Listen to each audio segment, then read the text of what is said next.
What if I told you that every group you've ever been a part of, your family, your country, even your favorite sports team, has a life of its own?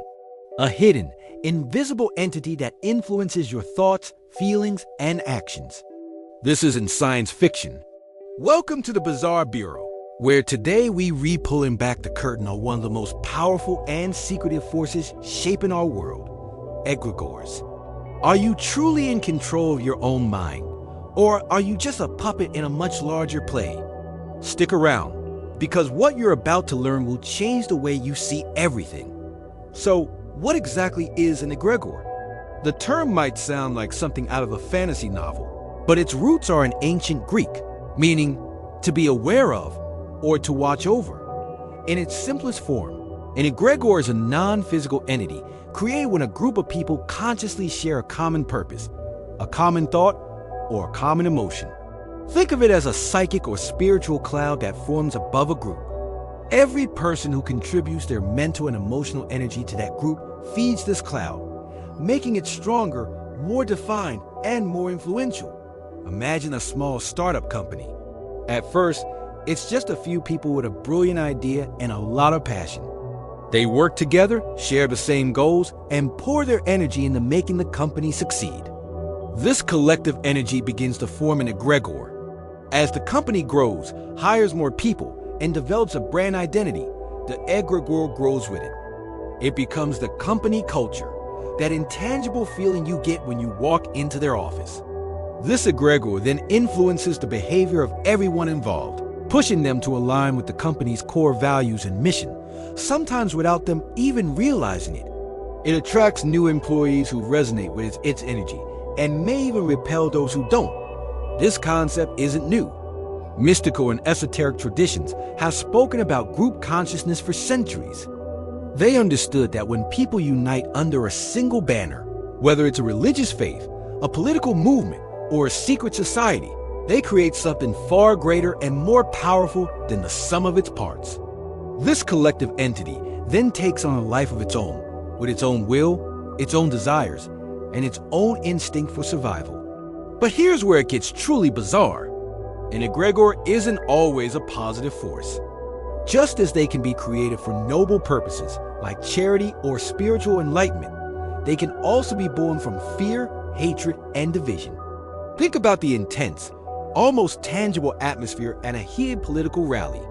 The shared anger and passion of the crowd feed a powerful egregore, which in turn amplifies those very emotions, potentially pushing people towards actions they would never consider on their own. The egregore becomes a feedback loop, consuming the group's energy and reflecting it back, but magnified. This is how ideologies can become so powerful and, at times, so dangerous. An ideology isn't just a set of ideas. It's an egregore that's been fed by millions of people over generations. It has a powerful will to survive and spread. It shapes how its followers see the world, dictating who their friends are and who their enemies are. People will fight and even die, not just for an idea, but for the egregore that represents it. They are serving a thought form that has grown beyond its creators. Let's look at a massive global example, the concept of a nation. What is a country, really? It's not just a line on a map. It's an egregore. It's built on shared history, symbols like a flag, anthems, and a collective identity.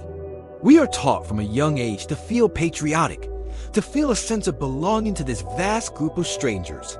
We feed the national egregore with our pride during sporting events and our solidarity during times of crisis.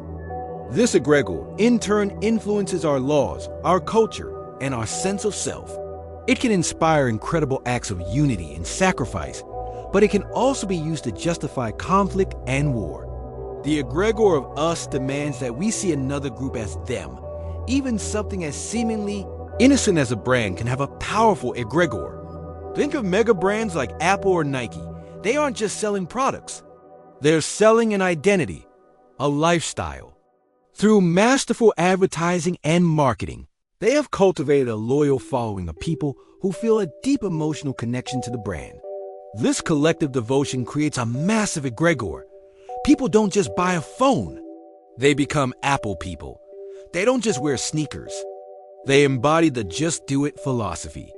This brand egregore ensures its own survival by influencing consumer behavior on a global scale, making us feel that our identity is tied to the products we own. So the big question is, are we in control or are they?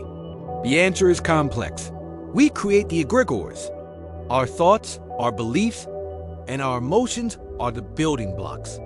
Without us, they wouldn't exist. However, once an egregore reaches a certain level of power and autonomy, the relationship can flip. It begins to influence and direct us, subtly shaping our choices to ensure its own continued existence. It's like a computer program that, once written and executed, begins to operate independently, guiding the user's next steps. Have you ever found yourself swept up in the energy of a crowd, whether at a concert or a protest, and felt an intensity that wasn't entirely your own? That was you interacting with an egregore. Have you ever felt an unspoken pressure to conform to the opinions of your social circle or workplace, even if you secretly disagreed? You were feeling the influence of that group's egregore, pushing for harmony and conformity. It's a subtle but constant force in our lives. The key is awareness. Recognizing the existence of egregores is the first step to reclaiming your mental sovereignty. When you understand that these thought forms are at play, you can start to question your own motivations. Ask yourself, is this thought truly my own, or am I channeling the energy of a group? Is this emotion genuine, or is it being amplified by a collective feeling? This isn't about isolating yourself from all groups. Egregores are a natural part of human social existence. Being part of a family, a community, or a team can bring immense joy, support, and a sense of purpose. Positive egregores can be a force for incredible good, driving movements that change the world for the better. The goal is not to escape them, but to engage with them consciously. Choose which egregores you want to feed with your energy. Starve the ones built on negativity and division by withdrawing your emotional investment. Cultivate and contribute to the ones built on love, creativity, and mutual growth. You have the power to influence the invisible world around you. By being mindful of where you place your focus and emotional energy, you can weaken harmful egregores and strengthen beneficial ones. It starts with observing your own thoughts and feelings, especially when you're in a group setting. Take a step back and analyze the dynamic. Feel the current, but don't let it sweep you away unless you consciously choose to go with it. The world is full of invisible strings, and egregores are the puppet masters. But once you can see the strings, you are no longer just a puppet. You become a participant, capable of choosing which dance you want to be a part of. You can become a co-creator of a better reality, one conscious thought at a time. Thank you for joining us on this journey into the unseen at the Bizarre Bureau. If this has opened your eyes, be sure to hit that like button and subscribe for more deep dives into the mysteries that shape our world. Let us know in the comments which egregores you think are most powerful today. Stay curious and stay aware.